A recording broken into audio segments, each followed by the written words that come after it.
Sama-sama tayong magiging saksi!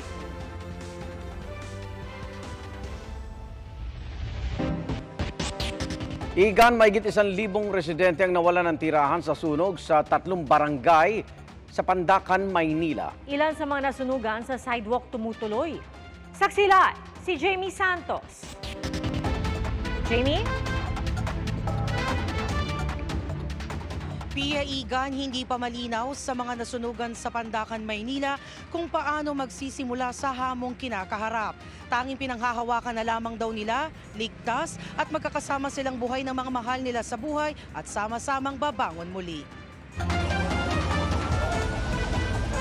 Mabilis na nilamon ng apoy at maitim na usok ang ilang kabahayan sa West Zamora sa Pandacan, Maynila pasado alas 4 kaninang madaling araw. Wala nang nagawa ang mga residente habang pinagmamasdan ang pagtupok ng apoy sa kanilang mga bahay na dikit-dikit at karamihan ay gawa sa light materials. Tuluyang naapula ang apoy na umabot sa ika-4 na alarma makalipas ang 4 na oras. Ang masakit pa para sa iba, nasunugan na nga sila na nakawan pa. Nawala yung TV ko, 55 inches. Tinangay rin daw ang panindang bigas sa tindahang ito. Yung iba po tumutulong, yung iba naman po ay nananamantala. Yung iba po sa halip na diretso sa barangay hall, yung bigas namin sa ibang bahay po nila dinadala. Binalikan namin ngayong gabi ang mga barangay na naapektuhan ng sunog. Kitang-kita ang bakas ng sunog na lumamon sa mga tahanan at ari-arian. Halos lahat wala nang mapapakinabangan. Ang ilan sa mga nasunugan piniling manatili sa sidewalk. Wala na raw kasi silang pupwestuhan sa looban at wala nang babalik ang tahanan. Isa sa inabutan ko sa sidewalk ang pamilya ni Arnel. Ilang piraso ng damit ng bunsong anak, ang alagang asong si Ella at ang kanilang puo ng Santo Niño ang tanging nailigtas. Naghanap na lang po kami ng mapipwestuhan dito para sa amin. Saka iba po, masikip na. May mga pwesto po. Bukod kay Arnel, ilang pamilya ang nakita naming nakapwesto sa sidewalk, kanya-kanyang latag ng banig at sapin. Pero may ilang dahil may natirang pader sa nasunog na bahay, ay doon piniling maglatag at sama-samang naghapunan. Sana po tulungan po kami makabangon po. Dahil lahat po kami talagang wala. Inabutan din namin ngayong gabi ang pamamahagi ng Manila Department of Social Welfare na mga banig at kumot. Nagpamahagi rin ng mga pagkain. Ayon sa Manila City Hall, inaayos lang ang listahan ng mga nasunugan saka ipoproseso ang financial assistance. Nagpapatuloy ang investigasyon sa kung ano ang pinagmulan ng sunog. Umabot sa humigit kumulang 2.6 milyong piso ang halaga ng pinsala. Pia Igan, hiling na mga nasunugan naway matulungan sila sa mga gamit para muling maitayo ang kanilang mga nasirang tahanan. At live mula rito sa Maynila para sa GMA Integrated News, Jamie Santos ang inyong saksi. Simula po bukas, January 12, Catch-up Friday na sa parehong public at private elementary, high school at community learning centers sa bansa.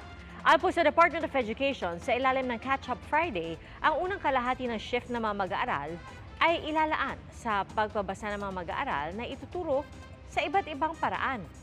Ang hakbang ay bilang tugon sa utos ni Pangulong Bongbong Marcos na ayusin o pagbutihin pa ang performance ng bansa sa Program for International Student Assessment.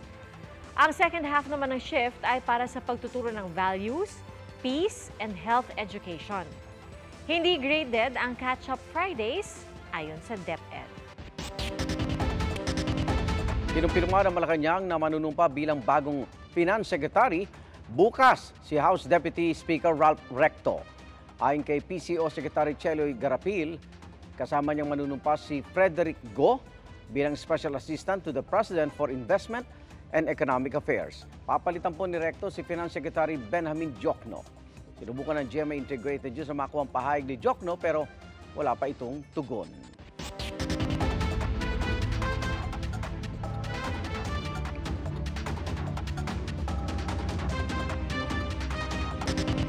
Walang plano ang Department of Agriculture na magpatupad ng suggested retail price sa bigas sa kabila po yan ng mataas na presyo sa ilang palengke.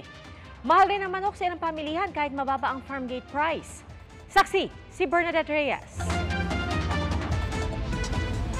Sa Monitoring ng Department of Agriculture, 2 pesos ang taas presyo kada kilo sa well-milled rice. Yung binibenta namin sa wheel mill at saka parang regular mill lang yun.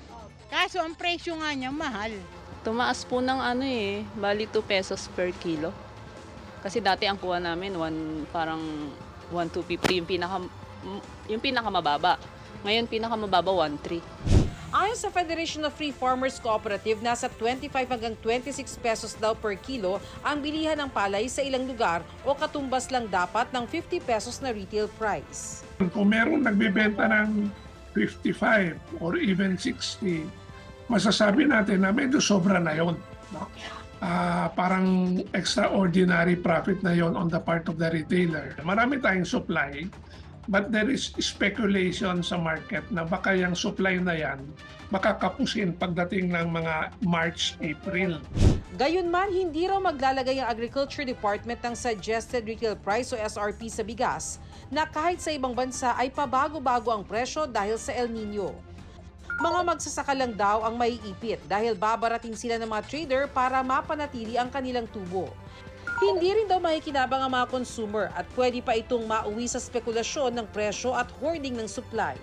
Mag-i-import daw ang Pilipinas para may sapat na supply hanggang sa anihan sa Marso para manatiling stable ang presyo. Kung supply naman ng manok ang pag-uusapan, sobra raw kaya bumagsak sa 89 pesos ang farm gate price kada kilo. Pero ang karne ng manok sa palengke umaabot pa rin sa 200 pesos kada kilo sa ilang pamilihan ayon mismo sa monitoring ng DA. Lamang na lamang ang supply kung ihahambing mo to sa demand. Maaaring kasi ang problema yung bago dumating sa tindera, mas mataas ang pasa. May ibang nakakapagbigay naman sa mababang presyo tulad sa Commonwealth Market kung saan 130 pesos lang ang kilo ng manok. Medyo mababa po dito sa amin kasi po marami pong dealer dito sa biherong nagre-retail din po. Saka medyo matumal po kaya medyo mababa. Dahil matumal ang bentahan, problema rin ng mga retailer ang oversized na mga manok. Sa pwestong ito sa Litex Market sa Quezon City, karamihan daw ng mga supply ng manok na dumating ngayong araw ay mga oversized kagaya nito. Kung titimbangin, nasa mahigit 2 kilo at nagkakahalaga ng 336 pesos. Ayaw ng customer, siyempre malaki, hindi kaya doon ng budget. Isang hita ma'am is pumapatak na siya ng 79, 81. Bukod sa pag-automate ng sistema para sa mas madaling pag-balance ng supply sa demand, mahalaga raw ang pakikipagtulungan ng LGU para madala ang supply sa tamang mga retail outlet. Sa hotel lang, sa restaurant, doon lang dapat mapunta yan. Yung mga sa palengke naman, dapat yung mga fresh ang binibenta nila. Para sa GMA Integrated News, ako si Bernadette Reyes, ang inyong saksi. Sa kulungan, ang bagsak na lalaki 51 anyos na nanggahasa umano sa batang babae sa General Santos City. Naaresto sa Glan, Sarangani ang suspect na noong 1 taon pa tinutugis. Ang biktima 8 anyos ay pamangkin ng kanyang misis. Tumakas ang suspect matapos siyang ihabla ng lola ng bata. Todo tanggi naman sa paratang ang suspect. Magkasundo raw sila ng bata at posibleng nabahiran ito ng mali siya. Germany, nababahala raw sa panggigipit ng China Coast Guard sa mga sasakyang pandagat ng Pilipinas sa West Philippine Sea. Sinabi ito nang bumibisitang si German Foreign Minister Annalena Baerbock na kasama si Foreign Affairs Secretary Enrique Manalo sa paglalatag ng kasunduan para palakasin ang defense at security cooperation ng dalawang bansa. The world doesn't need another crisis. There are too many crises at once. Plano rin daw ng Germany na mag-hire ng mas maraming Pinoy workers ngayong taon at magdagdag ng investment sa renewable energy. Nakapulong din ni Baerbock si Pangulong Bongbong Marcos na inanunsyong bibisita siya sa Germany sa Marso. I'm sure that after the visit to Berlin, that many things will develop and we will be requiring your presence here more and more. US Embassy at Defense Department sinagot ang batiko si Senadora Amy Marcos na banta raw sa kalikasan at soberanya ng bansa ang pagdadala sa Subic ng nasa 39 million gallons ng clean fuel o petrolyo mula sa Pearl Harbor. Ayon sa Embahada ng Amerika, dumaan sa mga tamang proseso at kontrata sa mga kumpanya sa Pilipinas ang paglilipat ng petrolyo. Pareho ang tugon ng DND. Ang shipment ay bahagi raw ng regular na commercial transactions ng gobyerno ng Amerika at mga kumpanya sa Pilipinas. Ayon naman sa AFP, wala silang partisipasyon sa naturang fuel shipment. Muling bubuksan at susuriin ng Indonesia ang kaso ni Mary Jane Veloso, ang OFW na nasa kanilang death row dahil sa drug trafficking. Tiniyak daw ito ni Indonesian President Joko Widodo kay Pangulong Marcos ayon sa Malacanang. Hinihintay raw ng Indonesia ang magiging hatol ng korte rito sa Pilipinas sa paghahabla ni Veloso sa kanyang mga illegal recruiter. Para sa GMA Integrated News, JP Soriano ang inyong saksi. Titignan ng COMELEC ang mga alegasyon ng pagbabayad kapalit ng pirma para sa isinusulong na pag-amyenda sa 1987 Constitution. Pero paglilinaw ng COMELEC, wala pa silang jurisdiksyon sa issue. Saksi, sina Sandra Aguinaldo at Tina Panganiban Perez. Nakakuha ang ilang mambabatas at personalidad ng litrato ng umano'y pinapipirmahang papel sa mga residente sa iba't ibang lungsod at probinsya sa bansa para sa People's Initiative tungo sa charter change. Sa pare-parehong dokumento, iisa ang isinusulong na amyenda sa saligang batas. Ito ay para baguhin ang Article 17, Section 1, Number 1 ng 1987 Constitution. Ito yung probisyong nagsasaad na anumang amyenda o rebisyon sa saligang batas ay maaari imungkahi ng Kongreso sa boto ng 3/4 ng lahat ng miyembro nito. Matagal nang pinagdedebatihan kung ano ang ibig sabihin nito, kung 3/4 ng mga miyembro ng House at 3/4 ng mga senador o 3/4 ng lahat ng pinagsamang miyembro ng House at Senate. Sa isinusulong na amyenda, pinapadagdag ang mga katagang voting jointly at the call of the Senate President or the Speaker of the House of Representatives.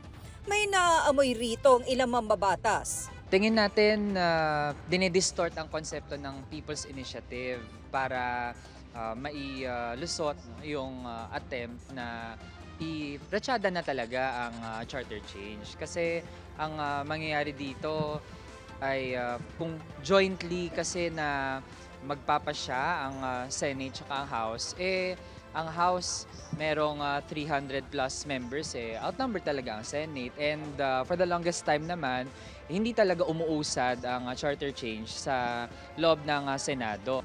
Ano ang epekto nito? Overwhelmed, outnumbered yung mga senador. Nakalagay rin sa papel na lubos na naunawaan ng pumirma ang mungkahing amyenda. Sa panayam ng GMA Integrated News sa ilang pumirma rito, sabi nila hindi nila ito nauunawaan at pumirma lamang dahil may pangako raw ayuda kapalit nito.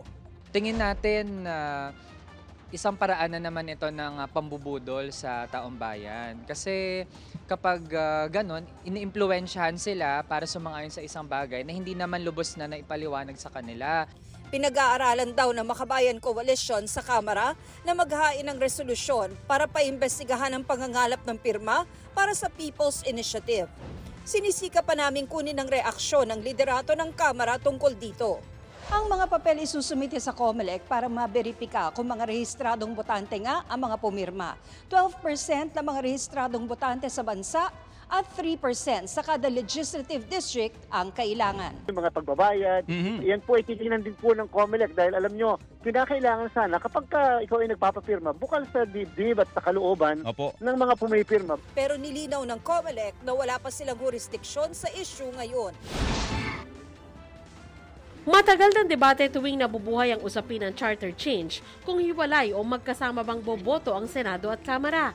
Pirming tutol ang Senado dito dahil mababaliwala ang kanilang boto kung higit na marami ang mga kongresista na sa mahigit 300 habang 24 lang ang mga senador. Si Attorney Raul Lambino minsan nang namuno sa hakbang na amyendahan ng saligang batas sa pamamagitan ng People's Initiative noong 2005 hanggang 2006. Nakikilita na raw niya ang susunod na hakbang ng mga nasa likod nito. Kung makakalusot daw kasi ang isinusulong na amyenda na joint voting ng House at Senate, mas madaling maipasa ang iba pang gustong ipaamyenda sa saligang batas kapag umupo ang Kongreso bilang Constituent Assembly. Tama yung strategy, papaguhin yung paano boboto ang Kongreso, gagawin jointly, tapos uupo na yung Kongreso ng Pilipinas bilang isang constituent assembly at sila ang magbabago ng ating saligang batas. Ayaw pangunahan ni former Supreme Court Associate Justice Vicente V. Mendoza ang pakay ng mga nagsusulong ng charter change. Pero kung ang pagboto raw ng Senado at Kamara sa charter change ang pag-uusapan, naniniwala siyang hiwalay dapat ang pagbilang. The House and the Senate must meet in a joint session. Ibig sabihin, pareho silang mag-assemble. Number 2, pag may dumating na question, ang botohan dyan should be separate. 2/3 is required. So you must get 2/3 of the House, 2/3 of the Senate. Bukod sa pagpapapirma sa publiko, agaw pansin din ang mga advertisement ng grupong People's Initiative for Reform, Modernization and Action o PIRMA na bumabatiko sa 1987 Constitution. Ayon kay Noel Oñate, national convener ng grupo, donasyon daw mula sa private sector ang pinantutustos sa mga ads. Nangangalap daw sila ng pirma pero hindi sa kanila ang form na lumabas sa social media. Pero kami ay private sector. Apo. Sila ay kongreso, sila yung mga public officials that are elected. Ito is purely a civilian effort composed of private citizens. At kami ay kumukuha din ng mga signatures. Para sa GMA Integrated News, Sandra Aguinaldo, Tina Panganiban Perez, ang inyong saksi. Sa gitna ng isyu ng pangako umano ng ayuda kapalit ng pirma para maisulong ang charter change, naglabas ang pahayag ang DSWD. Ayon kay DSWD Secretary Rex Gatchalian, ang tanging konsiderasyon lang sa pamamahagi ng ayuda sa mga indigent o sa mga nasa crisis situation ay ang kasalukuyan nilang sitwasyon, alinsunod sa assessment ng mga social worker ng DSWD. Ayon pa sa DSWD, patuloy silang mamamahagi ng tulong sa mga may hirap batay sa mga umiiral na patakaran at pamantayan. Pinasinayaan ng Commission on Filipinos Overseas o CFO ang kanilang main office kasabay ng paglalabas ng kanilang logo. Ayon kay CFO Chairperson Secretary Romulo Arugay, doon isasagawa ang ilan sa mga pangunahing serbisyo gaya ng pre-departure orientation seminar para sa mga OFW at guidance counseling program para sa kanilang mga kaanak. Milestone daw ang pagbubukas ng punong tanggapan para makapagbigay ng world-class na serbisyo sa pamamagitan din ng makabagong pasilidad at mas pinagandang digitalization ng frontline services. Matatagpuan yan sa 20th at 21st floor ng Upper Class Tower sa panulukan ng Quezon Avenue at Scout Reyes Street sa Quezon City. Suportado ng isang grupo ng mga employer ang planong pagtataas ng kontribusyon sa pag-ibig. Gagawing doble ang buwan ng kaltas sa manggagawa at ambag ng employer. Tig 100 pesos naman yan ngayon at kapag naging tig 200 pesos na, 38 billion pesos ang madadagdag sa Pag-ibig Fund. Ay sa Pag-ibig, katumbas siya ng dagdag na 1 milyong housing loan nang hindi nagtataas ng interest rate. Suportado ng Employers Confederation of the Philippines ang pagtaas at sinabi investment ito na kumikita pa ng interest. Hiling naman ng ilang manggagawa, wag sana itong sumabay sa iba pang kaltas sa sahod. At dapat din sana isabay ang dagdag sahod. Basbas na lang na Malacanang ang hinihintay para sa pagtaas na ito at hanggang 5% na pagtaas din ng kontribusyon ang balak ng PhilHealth ngayong taon.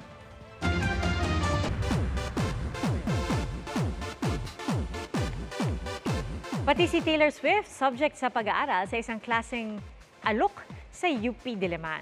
Si Jeneline Mercado naman may inamin tungkol sa kanyang showbiz comeback. Darito ang showbiz aksi ni Aubrey Carampel. The ultimate star, Jeneline Mercado, is back para sa kanyang ultimate comeback. Sa panayam ng GMA Integrated News, aminado siyang hindi naging madali ang kanyang pagbabalik showbiz. Kung mapapansin nila, hindi ako masyado nagpo-post. Parang bukod sa nakafocus ako doon sa family, parang ayoko munang makita yung sarili ko na ganito.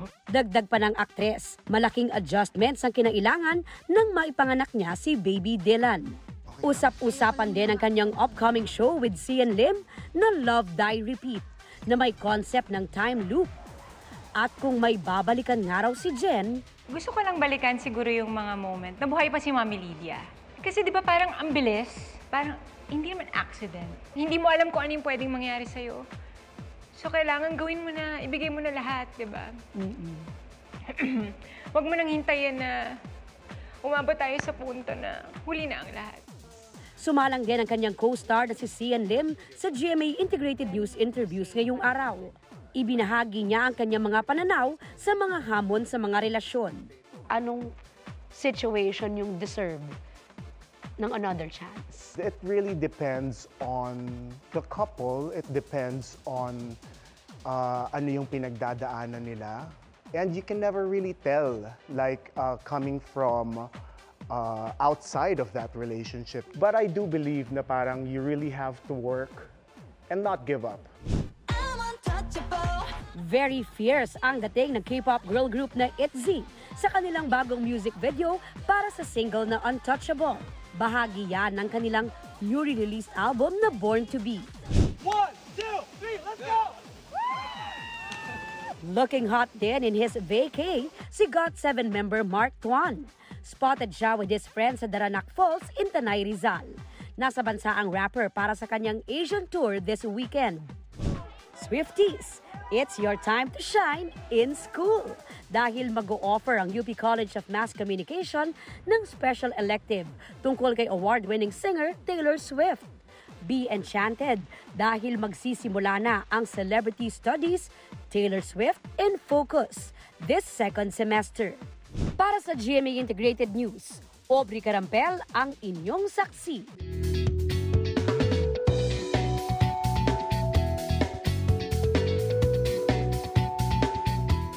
Sangkaterbang blessings ang dumating para sa mga residente ng Panakan, Davao City. Nagsulputan sa Pantalan ang napakaraming isdang tamban kagabi. Kanya-kanyang hakot ang mga trabahador sa pribadong pantalan at nakatanggap din pati mga nakatira sa paligid. Sa dami ng isda, binalik ang ilan sa dagat. Ayon sa BFAR sa Panakan, posibleng dahil ito sa breeding time kung saan hinahabol ng malalaking isda ang mga maliliit na isda. Nitong linggo rin, dumagsa ang libo-libong tamban sa maasim pang sa Sarangani na may kaugnay naman sa sirkulasyon ng tubig. Ayon sa Provincial Environment and Natural Resources Office, wala itong kinalaman sa lindol doon nitong Martes. Salamat igan sa inyong pagsaksi. Ako naman, Arnold Clavio. Ako po si PR Kanghel para sa mas malaking misyon at sa mas malawak na paglilingkod sa bayan. Mula sa GMA Integrated News, ang News Authority ng Pilipino. Hanggang bukas, sama-sama tayong magiging saksi! Mga kapuso, sama-sama tayong maging saksi. Mag-subscribe sa GMA Integrated News sa YouTube at para sa mga kapuso abroad, samahan niyo kami sa GMA Pinoy TV at sa www.gmanews.tv.